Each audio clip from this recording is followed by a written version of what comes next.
अच्छा, आप महिला सशक्तिकरण की भी बात करते हैं ना? बिल्कुल करते हैं।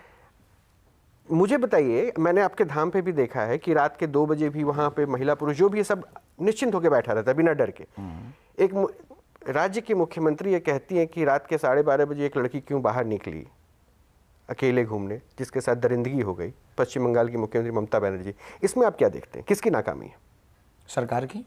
तो दीदी खुद एक महिला होकर एक बेटी के लिए अगर ऐसी बात कह रही है, आपकी नज़र में क्या है? हमें लगता है कि इस देश में किसी भी व्यक्ति को यह कहने का अधिकार नहीं है कि 12:30 बजे बेटी कहाँ निकली। हो सकता है वो टहलने निकली हो सकता है वो अपने निजी कार्य से निकली हो सकता है वो बाहर की हवा लेने निकली हो सकता है वो कहीं अपनी ड्यूटी पे जा रही हो। जरूरी थोड़ी कि वो गलत काम करने ही जा रही है, जरूरी थोड़ी वो गलत है। हर चीज़ में गलत थोड़ी होता है। लेकिन हाँ, यदि कुछ हो रहा है तो वहाँ के प्रशासन, वहाँ के कानून की ये सबसे बड़ी लापरवाही कि ये हो रहा है, चाहे वो बंगाल में हो रहा हो या दिल्ली में हो रहा हो, चाहे वो यूपी में हो रहा या मध्य प्रदेश में हो रहा।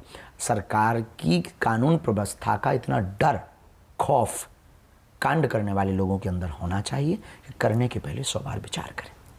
तो वो डर नहीं है अभी भारत में तो नहीं दिखाई पड़ता। हो रहा होता तो इतना अत्याचार ना पड़ता। क्या बंगाल में हिंदुओं पे अत्याचार हो रहा है? पूरे देश में हो रहा है। बंगाल में स्पेसिफिक अगर मैं पूछूं तो स्पेसिफिक में, क्योंकि कई सारे बहुत से जो न्यूज़ हमने पढ़ी और जो पलायन देखा तो उसमें निश्चित रूप से बंगाल में हो रहा है। तो बाबा वहां क्यों नहीं पहुंचे हिंदुओं को समृद्ध? हम अभी लास्ट टाइम पर गए थे काली माता के दर्शन करने के लिए, और जितने हमारी सामर्थ्यता है कर पाए। केवल बाबा भर की गारंटी थोड़ी है, इस देश में प्रत्येक हिंदू की गारंटी है। तो इस यात्रा का मकसद फिर क्या होगा जो भी पद यात्रा निकाल रहे हैं? हिंदुओं को बल बढ़ाना, हिंदुओं को विचार एक करना। कैसे? लेकिन बाबा की यात्रा तो आगे बढ़ नहीं पा रही है। यूपी से एमपी से आगे। एमपी अभी गई थी, अभी गई थी बागेश्वर धाम से ओरछा तक। अब जा रही है दिल्ली, हरियाणा और उत्तर प्रदेश, 3 राज्य में। अब आप कैसे बढ़ाना चाहते हैं? एक बार में ही पूरा नपवाना चाहते? नहीं, मैं तो चाह रहा हूँ कि बाबा मैं तो चाह रहा हूँ कि आप हिंदू राष्ट्र बनाना चाहते हैं तो ये अलग बंगाल तक भी पहुंचे जहां पे कैंपेनिंग चल रहा है ना, घुसपैठिए बहुत हैं। वहां भी जाएंगे। अभी जो पूर्व निश्चित यात्राएं हैं वो पूर्ण कर लें, फिर वहां भी जाएंगे, वहां भी पदयात्रा करेंगे। अच्छा, आप तो अब छोटे भाई हो चुके हैं ना देश के प्रधानमंत्री के, तो ये जिम्मेदारी कुछ मिली है क्या पार्टी को किस तरह से सुदृढ़ करना? हम किसी पार्टी के छोटे भाई नहीं हैं। अच्छा, पीएम के हैं, माननीय प्रधानमंत्री जी के हम छोटे भाई। तो कुछ उत्तरदायित्व तो मिला फिर? कोई उत्तरदायित्व नहीं। क्या करना है?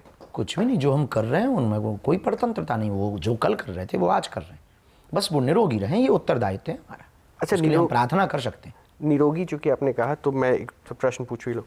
अभी आप वृंदावन भी गए थे, महाराज के दर्शन करके बाबा प्रेमानंद जी को हम आमंत्रण देने गए। वहाँ का कैसा है उनका स्वास्थ्य, पहले ये तो बता दीजिए। पहले अफवाहें बहुत फैलाई जा रही हैं। ठीक है, प्रतिदिन डायलिसिस है। आज दर्शन भय, हमने अपनी पदयात्रा का निमंत्रण भी दिया।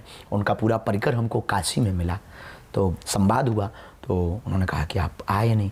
हमने कहा कि हमारी व्यस्तता बहुत रही और बाबा के पास बहुत समुदाय भी रहता है, हमारे कारण उनको कष्ट ना हो।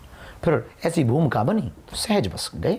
जहाँ भक्ति है हर शब्द में, कथाओं में छिपे हैं दिव्य रहस्य और ज्योतिष देता है जीवन को दिशा। धर्म से जुड़ी हर बातों को जानने के लिए हमारे चैनल स्तुति को सब्सक्राइब करें। चैनल पर जाने के लिए इस लिंक पर क्लिक करें।